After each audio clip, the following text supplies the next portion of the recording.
और सारे सीपीपीसीज को ये ईमेल भेजा गया है कि 10 मार्च तक आप भुगतान कीजिए। बैंक डीपीडीओ में कंफ्यूजन है या कहीं ऐसा डायरी जुलाई 2014 से जून 2019 के बीच का रिटायरी है, उस कहीं रस्साकसी तो नहीं चल रहा है किसी बड़े अधिकारियों के बीच में कि मेरे आदेश के बगैर आपने पब्लिक कैसे कर दिया, 15 मार्च तक आपने पेमेंट नहीं किया तो आगे जो है 9% इंटरेस्ट के हिसाब से जो है आपको भुगतान करना पड़ेगा। सरकार को बदनाम करने की साजिश तो नहीं है कि डाल दिया फिर निकाल दिया, ऑलरेडी कंफ्यूजन में है और ज्यादा कंफ्यूजन क्रिएट हो जाए। नमस्कार, वंदे मातरम दोस्तों, स्वागत है आप सबका सैनिक पाठशाला में। आप सबको पता है दोस्तों कि ओआरओपी का भुगतान तो चालू है, लेकिन फिर भी उसमें कुछ असमंजस, कुछ कंफ्यूजन्स हैं। तो इस वीडियो में कोशिश करेंगे कि उन कंफ्यूजन्स को दूर किया जाए।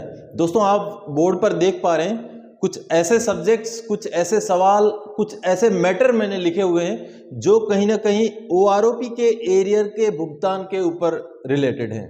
तो आप देखिए, इन सवालों को देखिए और इन पॉइंट्स को देखिए, तब तक मैं आप सबको एक तरफ से ये सारी बातें बताता हूं कि इनका ओआरओपी के एरियर के भुगतान के साथ क्या रिलेशन है। सबसे पहले तो ऊपर आप देख पा रहे हैं 10 मार्च तक एरियर, यानी कि क्या 10 मार्च 2023 तक, यानी कि आज तो 4 मार्च हो गया, 6 दिन बचे हैं, क्या एरियर का भुगतान हो जाएगा? क्योंकि ऐसी कुछ बात सामने आई है जिसके बेस पे ये मैं बोल रहा हूं कि 10 मार्च तक एरियर का भुगतान। चलिए दोस्तों आगे बढ़ते हैं। सबसे पहला पॉइंट जैसे आप देख पा रहे हैं, बैंक्स डीपीडीओ कंफ्यूज डर।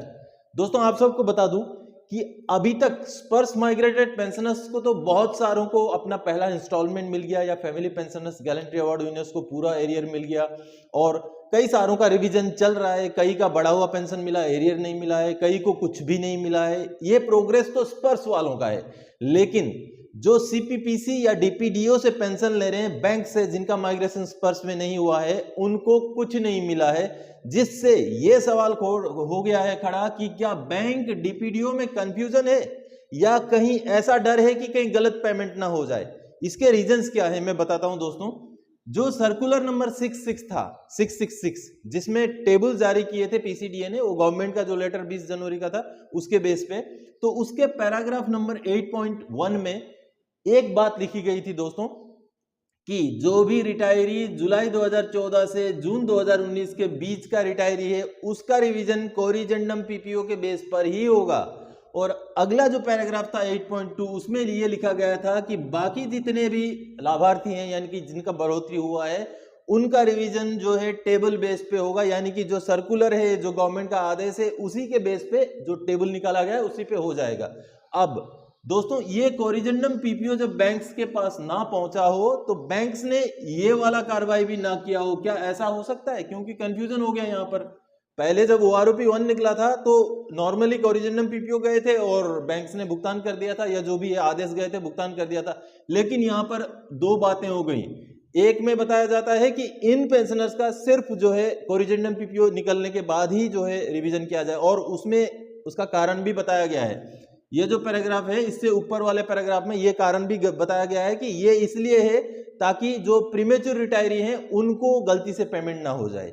तो इस वजह से कहीं बैंक्स डीपीडीओ जो है, एक उनके बीच में डर ये हो गया कि कहीं गलत पेमेंट ना हो जाए, और कंफ्यूज हो गए कि दो तरह के आदेश हैं, क्या ये हो सकता है? अगली जो पॉइंट है दोस्तों, आरबीआई, अब इसी से जुड़ा हुआ पॉइंट है। आरबीआई का जो एडवाइजरी है अप्रैल 2021 का, 1 अप्रैल 2021 का जो 16B नंबर पैराग्राफ बोलता है, वो बोलता है कि ऐसा कोई मैकेनिज्म बनाया जाए, और स्ट्रिक्टली पालन करना है ये बैंकों ने, सीपीपीसीज ने, कि गवर्नमेंट से जैसे ही कोई एडवाइजरी या जैसे कोई आदेश जारी होता है उसको खुद ब खुद ले और उसके ऊपर कार्रवाई करें, जो कि होता हुआ नहीं दिखाई दे रहा है। यानी कि अगर ऐसा होता तो अभी तक तो सर्कुलर 666 उनको मिल चुका होता, और अभी तक उन्होंने जो है कार्रवाई कर देना था, रिवीजन कर देना था। मार्च जो 1 मार्च को या 28 फरवरी को जो पेंशन मिला उसमें बढ़ा हुआ पेंशन दे देना था, लेकिन इन्होंने आरबीआई की एडवाइजरी को भी अवहेलना किया है, उसकी जो है उसको नहीं माना है।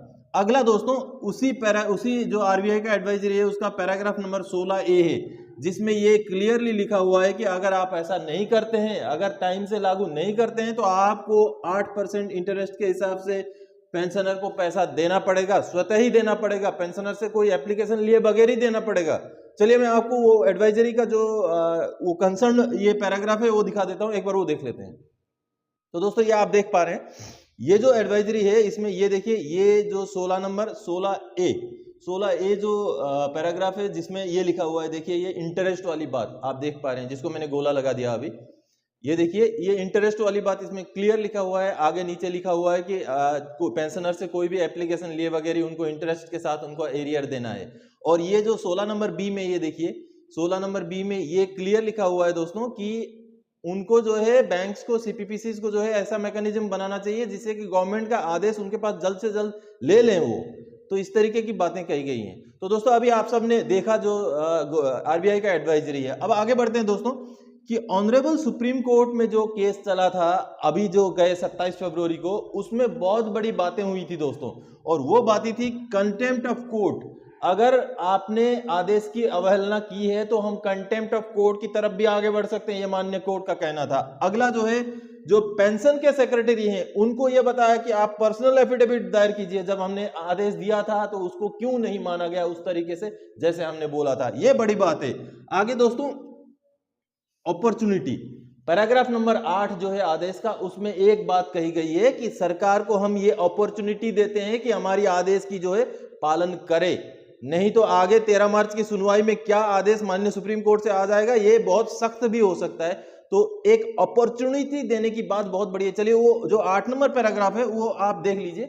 ये देखिए ये जो आदेश का 8 नंबर पैराग्राफ है, इसमें क्लियर कट ये लिखा हुआ है कि सरकार को हम एक अपॉर्चुनिटी देना चाहते हैं ताकि हमारा जो पुराना ऑर्डर है उसको वो सही तरीके से माने। आपने देखा दोस्तों ये जो आदेश है ये 27 फरवरी वाला आदेश है। ये देखिए अब इसका जो पैराग्राफ नंबर 8 है इसमें ये देखिए जिसमें क्लियर कट अपॉर्चुनिटी देने की बात है, यानी कि ये एक लास्ट चांस दिया गया है कि आप हमारे आदेश को पालन कीजिए।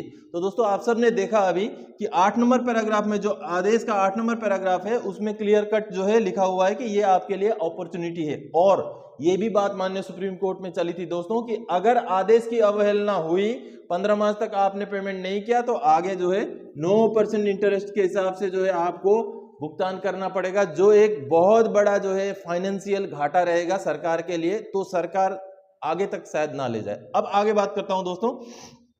अब ये जो बात मैंने बोली थी, अब इसका रिलेशन आता है 10 मार्च 2023 तक एरियर। ये मैंने क्यों बोली थी? अब एक ईमेल अभी सर्कुलेट हो रहा है, वो ट्विटर पे भी चल रहा है, व्हाट्सएप में भी चल रहा है। जो ईमेल एक आर.के. पांडे जी हैं AAO, उनकी तरफ से लिखा है ऐसा दिखाया गया है। और बैंक सारे सीपीपीसीज को वो ईमेल गया है, कॉपी टू भी कुछ संस्थानों को, कुछ जो है पोर्टफोलियोज को किया गया है। उस ईमेल को पहले आपको दिखाता हूं। चलिए ये जो ईमेल आप देख पा रहे हैं, इस ईमेल में देखिए इसमें क्लियर कट ये जो लाइन है, माननीय कोर्ट ने 15 मार्च तक बोला है, लेकिन क्या पीसीडीए ने 667, ये देखिए 667 नंबर सर्कुलर को भी वहां पर संलग्न किया गया है, टच किया गया है। और सारे सीपीपीसीज को ये ईमेल भेजा गया है कि 10 मार्च तक आप भुगतान कीजिए, यानी कि माननीय सुप्रीम कोर्ट के आदेश को मानते हुए आपने जो है 10 मार्च तक रिवीजन का काम कर देना है, ऐसा इस ईमेल में लिखा गया है। जो कि आप देख पा रहे हैं नीचे, जो कि आर.के. पांडे AAO की तरफ से गया है पूरे सीपीपीसीज को। अब इस ईमेल की सत्यता का जो है गारंटी मैं नहीं देता, लेकिन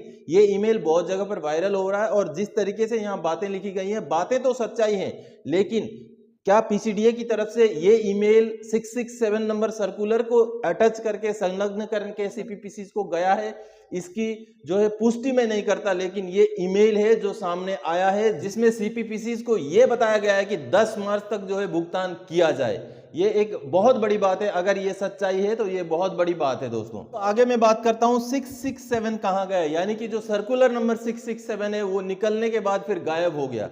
दोस्तों अगर ईमेल जो मैंने आपको दिखाया वो सच्चाई है तो इसका गायब होने से कोई भी खतरा नहीं है, क्योंकि ईमेल ऑलरेडी सीपीपीसीज को जा चुका है। लेकिन 667 के गायब होने के पीछे क्या रीजन हो सकता है? कहीं रस्साकसी तो नहीं चल रहा है किसी बड़े अधिकारियों के बीच में कि मेरे आदेश के बगैर आपने पब्लिक कैसे कर दिया? आपको सिर्फ निकालने के लिए बोला गया था, सर्कुलेट करने के लिए नहीं बोला गया था। ऐसी बात भी हो सकती है।